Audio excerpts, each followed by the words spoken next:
Elle est bien à l'intérieur. Le coup franc ne donnera rien, pas plus que celui-ci 8 minutes plus tard. Le corner non plus. Mais le Danemark revient quand même de loin. Il y a beaucoup de changements, beaucoup de joueurs que l'on ne connaît pas. On fait écho neuf, vous le savez, dans cette formation. Mais on a gardé le même sélectionneur, Sepp Pontiek, superbe ici en fluo. C'est superbe sur une planche à voile. Bien, toujours dans le même groupe, les Roumains au maillot jaune qui sont ravis. Ils viennent de l'emporter en Bulgarie. 3-1, tout avait bien commencé avec un but de Matent à la 25e minute. Belle feinte de Kamataru. Et Matent qui a tout le temps de contrôler et de tromper Mikhailov. Mais toujours en première mi-temps, Kolev à la 32e minute, superbe coup franc bien travaillé, égalise avec la caméra placée derrière les buts. Vous allez encore mieux apprécier le tout. Et vraiment, ce n'est pas facile pour un gardien de but. Voilà, le ballon arrive au dernier moment. Et après, il est trop tard. Un but partout. Nous sommes maintenant en deuxième période. Les jaunes qui attaquent donc sur la gauche et qui reprennent l'avantage par Kamataru, l'ancien soulier d'or ou d'argent européen. Il y a quelques années, Mikhailov qui est trompé sur le premier tir par le fameux rebond. Et il a bien suivi Kamataru, en bon fouineur qu'il est, bon chasseur de but, 2-1. Et puis nous allons retrouver le même à 2 minutes de la fin, le même Kamataru qui, avec la complicité tout de même du genou gauche du défenseur bulgare, marque un troisième et dernier but pour la Roumanie qui l'emporte donc 3-1. Et c'est très bien parti dans ce groupe 1 pour elle, où il y a donc la Grèce, le Danemark, la Roumanie et la Bulgarie. Et ce qui nous donne au classement, eh bien la Roumanie déjà en tête. Les 4 équipes ont disputé une rencontre pour l'instant dans ce groupe 1. On passe au groupe 2 avec la Pologne qui recevait l'Albanie, avec le gardien notamment albanais qui donne quelques petits frayeurs à ses coéquipiers.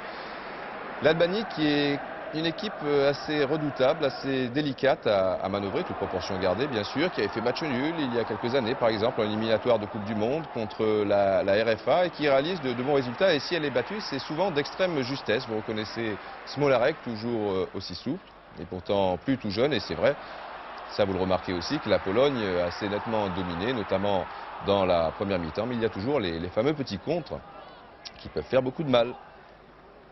Celui-ci sera tout de même sans gravité. Mais enfin, un petit avertissement au cas où il ne faut pas attaquer à tout va. On se retrouve maintenant en deuxième période, toujours les Polonais à l'attaque. Et puis ce gardien de but albanais qui prend confiance, Merizzini. Et on se demande vraiment comment la Pologne va trouver l'ouverture, surtout qu'il reste seulement 12 minutes maintenant. Attention, ce coup franc va être rapidement joué. Les défenseurs ne se sont pas encore très bien replacés. On a tout le temps de centrer, de remiser et de marquer. Un but de Varsika, donc à 12 minutes de la fin, et la Pologne revient de loin contre l'Albanie. Victoire 1-0. Dans le même groupe, l'Angleterre n'a pu faire que match nul à Wembley contre la Suède, 0-0. C'est la Pologne pour l'instant qui se trouve en position de force, mais enfin là aussi, c'est quand même le grand début.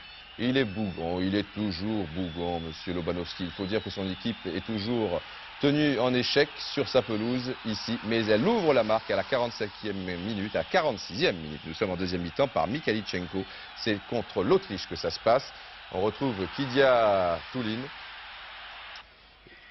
Et maintenant, c'est le banc des remplaçants et l'entraîneur autrichien. Et maintenant, c'est le deuxième et dernier but soviétique à la 68e minute, avec un petit peu de réussite au départ, puisque c'est Zavarov qui a été replacé dans les conditions idéales par un défenseur autrichien. Dans le même groupe, la RDA qui reçoit l'Islande.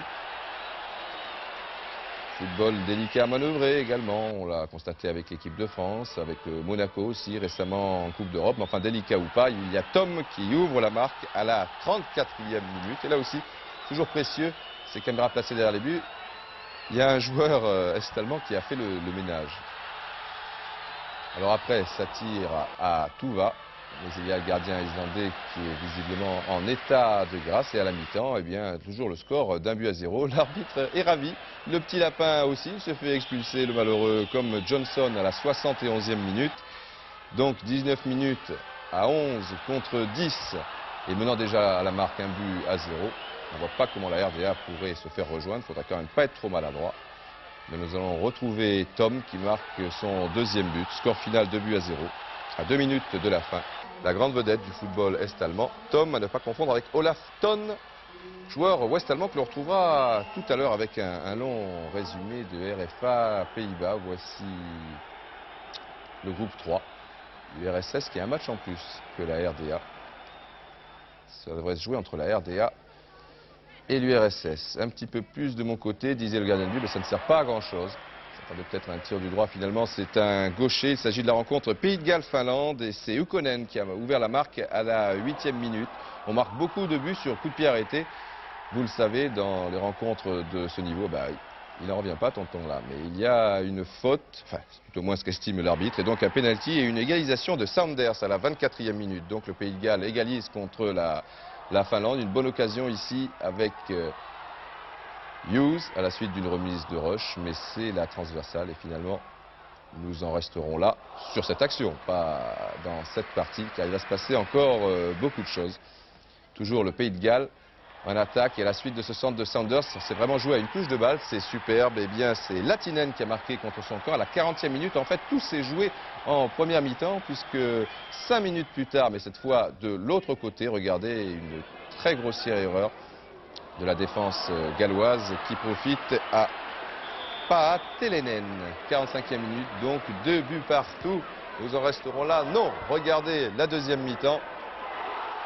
Là, je peux vous signaler qu'elle a été commise en dehors, cette faute, en dehors de la surface de réparation. Mais l'arbitre indique encore le point de pénalty. Dommage vraiment pour la Finlande qui avait fait quasiment jeu égal avec le Pays de Galles.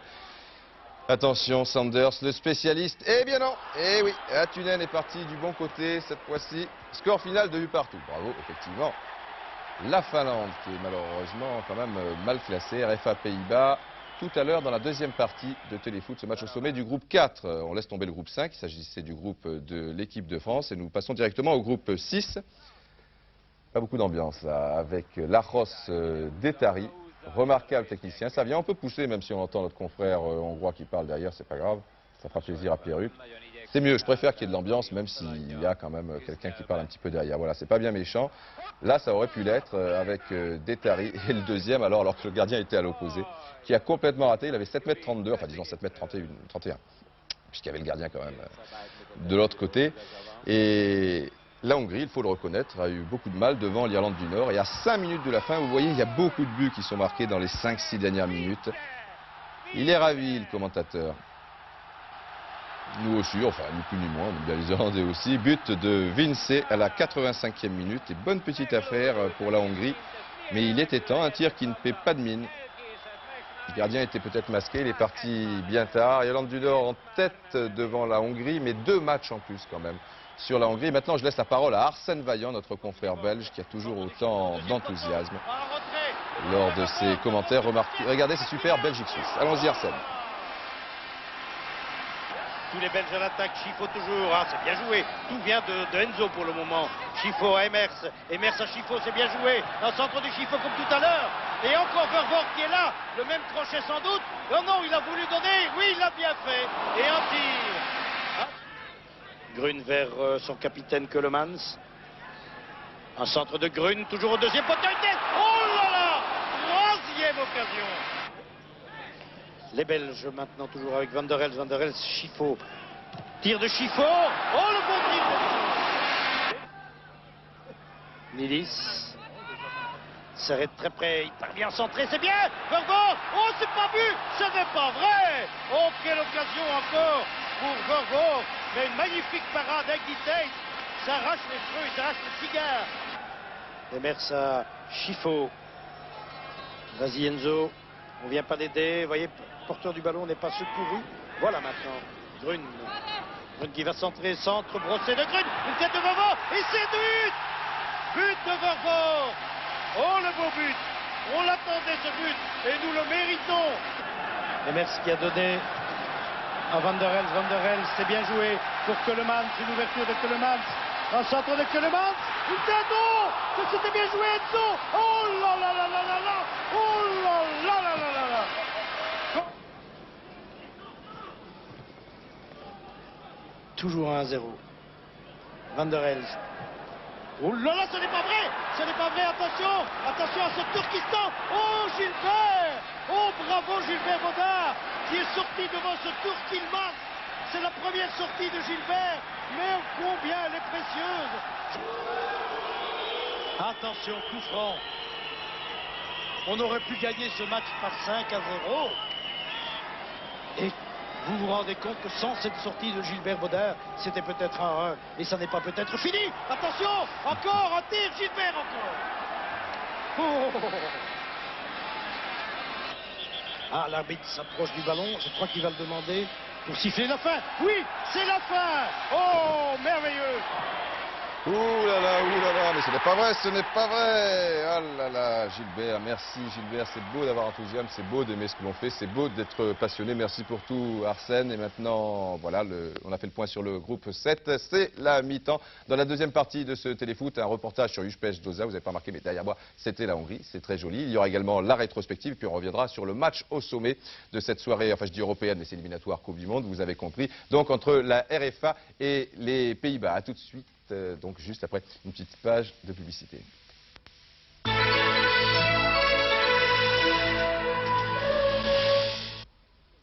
Finalement, pour mon prochain appartement, un conseil immobilier SNPI sera le bienvenu. SNPI, Syndicat national des professionnels immobiliers. Line set.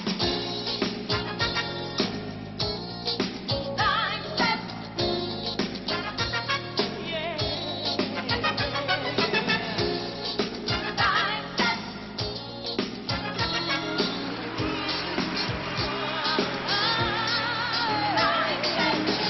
Line set. Que la forme soit avec vous. Le cheval, c'est bon pour ma forme. Et pour mon corps, j'ai Jump de Menen, mon eau de toilette déodorant. Pratique sur tout le corps et les parfums extra. Avec Jump de Menen, je me sens bien. Jump de Menen, eau de toilette déodorant. Pour nous, les hommes.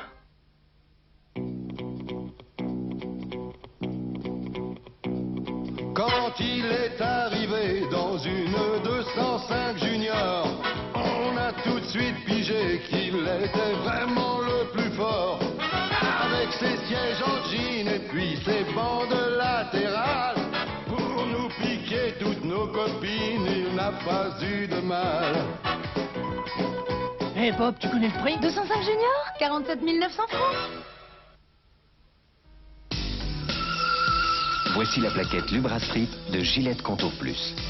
Elle dépose un film lubrifiant qui fait glisser le rasoir pour plus de douceur pendant le rasage et plus de douceur après. Le système Gillette Contour Plus, la précision, la douceur en plus. Chez Speedy, pour votre tranquillité, nous nous engageons à changer votre pot d'échappement en 30 minutes sans rendez-vous et on ne change que ce qui est nécessaire. Chez Speedy, nous nous engageons avec une garantie totale d'1 an. Alors, va donc chez Speedy. Voici la Seat Terra. Pratique, robuste, charge utile 520 kg. Mais aussi attentionnée et pleine de délicatesse. Fourgonnette Seat Terra, elle est taillée pour tous les métiers.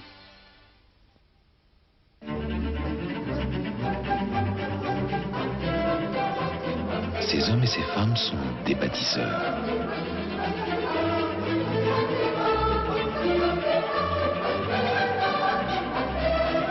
Ils entreprennent, améliorent, embellissent, modernisent notre cadre de vie. Profession bâtiment, tempérament gagnant.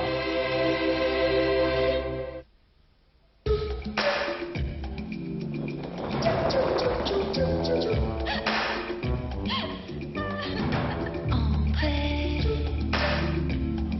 Tout va bien.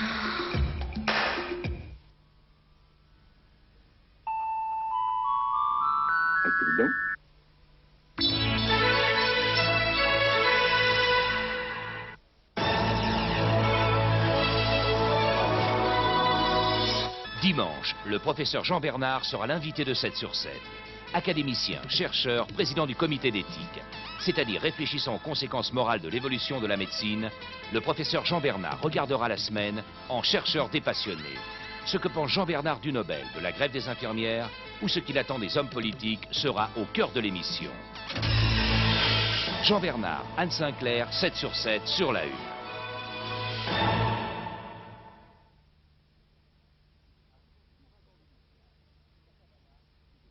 L'ouragan de l'outillage. Catavana, plus de 300 outils sur catalogue. Bien, avant de terminer avec les éliminatoires de Coupe du Monde et le match RFA Pays-Bas, eh bien direction la Hongrie. Là, je me trouve dans le stade de Újpest d'Óza. Mais le problème, c'est que ce stade n'a pas d'éclairage. Alors le match contre Bordeaux en Coupe de l'UEFA au prochain tour se disputera dans le stade de Vasa, c'est-à-dire à une dizaine de kilomètres environ. Ça ne change pas grand-chose. Ce sont les mêmes tribunes, ce sont sans doute les mêmes supporters. Mais enfin, nous allons bien voir. Pour l'instant, nous allons retrouver Philippe Huy, qui était donc du voyage, qui a fait le Paris-Hongrie et qui avait dans la chance d'avoir dans ses bagages un très bon caméraman, Laurent Sobat. Donc Paris-Hongrie avec Philippe Huy. Voyage, voyage, loin de l'ennui et le jour. Újpest, c'est pratiquement la porte de Budapest, l'une des plus belles villes du monde, avec beaucoup de monuments révélateurs de l'histoire bouleversée de la Hongrie. Dózsa, c'est le nom d'un héros hongrois, chef d'une rébellion paysanne en 1514. L'ambiance à Budapest est très différente de celle des autres capitales de l'Est. Le régime y est nettement plus libéral et la vie beaucoup plus souriante. Et puis, curiosité, Budapest c'est aussi une ville d'eau avec ses sources chaudes qui permettent aux Hongrois de se baigner en plein air, quelle que soit la saison. Leipzig, Dniepopetrovsk 2 fois. Vous l'avez constaté, les Girondins sont des habitués des rencontres avec les pays de l'Est. Ce n'est pas toujours facile, ce n'est pas toujours joyeux. Eh bien, cette fois, vous l'avez vu, c'est agréable. Et en plus, la qualification des Girondins ne devrait pas poser beaucoup de problèmes. Premier indice qui ne trompe pas, après 10 journées de championnat, Újpest est dernier. Le club vient de remporter un match, mais il y a 5 mois que cela ne lui était plus arrivé.